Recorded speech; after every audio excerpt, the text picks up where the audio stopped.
Hébreux 11 au verset 1. La foi, c'est une ferme assurance en des choses qu'on espère et une démonstration de celles qu'on ne voit pas. Oui, mais quand on dit ça, qu'est-ce que ça veut dire? Ça veut dire que quand on dit que tu es un homme de foi, il y a deux choses qui doivent être trouvées dans ta vie pour te caractériser comme un homme de foi. La première chose, c'est que tu dois être capable d'espérer en quelque chose qui n'existe pas encore. Et la foi, quand tu espères en quelque chose qui n'existe pas, personne autour de toi ne peut être d'accord avec toi parce que personne ne voit ce que tu vois. C'est toi seul qui vois. Les autres gens ne comprennent pas pourquoi tu fais ce que tu fais parce qu'ils ne voient pas ce que tu vois. Tu ne vois pas, mais tu vois. Eux, ils ne voient pas et ils ne voient rien. Voilà la première chose de la foi. Si tu es un homme de foi, prépare-toi à être un homme de combat. Prépare-toi à être un homme détesté parce que tu vois des choses que d'autres personnes ne voient pas. Et pour ça, ils ne pourront pas te comprendre. Ils ne pourront pas voir. Et ils vont te créer des problèmes. Ils vont t'amener des jalousies. Tu ne dois pas t'arrêter. Continue de voir ce que tu vois. C'est ça qui fait de toi un homme de foi.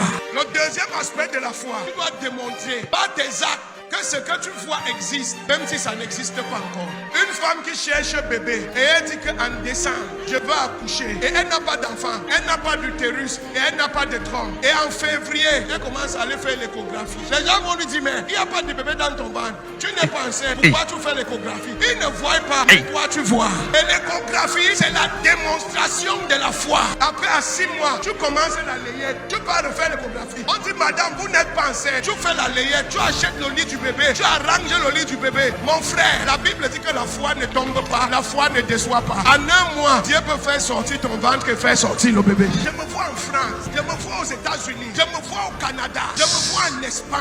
Et je sais que l'année-ci, je serai en Espagne. Je ne sais pas qui va m'aider, mais je sais que 2023-ci, je serai aux États-Unis. Tu dois comprendre une chose. Tout le monde a la foi. Même le marabout a la foi en son fétiche. Même le Mami Watan a la foi à la mer. Même les bouddhistes ont la foi en Bouddha. Tout le monde a la foi. Maintenant, qu'est-ce qui différencie la foi chrétienne de la foi de d'autres religions? Ce qui nous différencie de d'autres religions, c'est que notre foi est basée uniquement dans la parole de Dieu. Nous croyons en la parole de Dieu et nous marchons selon la parole de Dieu. C'est notre foi en la parole de Dieu et la démonstration par la pratique de la parole de Dieu qui fait de nous des hommes de foi. Le marabout croit à sacrifier le mouton, égorger les brebis, prendre les caleçons des femmes, les cheveux, les habits. Il croit en ça. C'est ça qui fait de lui un marabout. Maintenant, nous les chrétiens, nous croyons en Jésus. Et qui est Jésus? Jésus est la parole de Dieu. Donc si tu dis que tu es un homme de foi, la première chose qu'il doit voir en toi, c'est que tu crois en ce que Dieu a dit, même si ce n'est pas encore dans ta vie. S'il a dit que tu seras riche, tu dois croire que tu seras riche. Pas parce que tu dis que tu seras riche, mais parce que la parole de Dieu a dit que tu seras riche. Et maintenant, pour me prouver que tu es un homme de foi, qu'est-ce que Dieu dit concernant la richesse? Paye tes dîmes, paye tes prémices. Même si tu n'es pas encore riche, tu payes ça afin de manifester la parole. C'est ça qui fait de toi un homme de foi.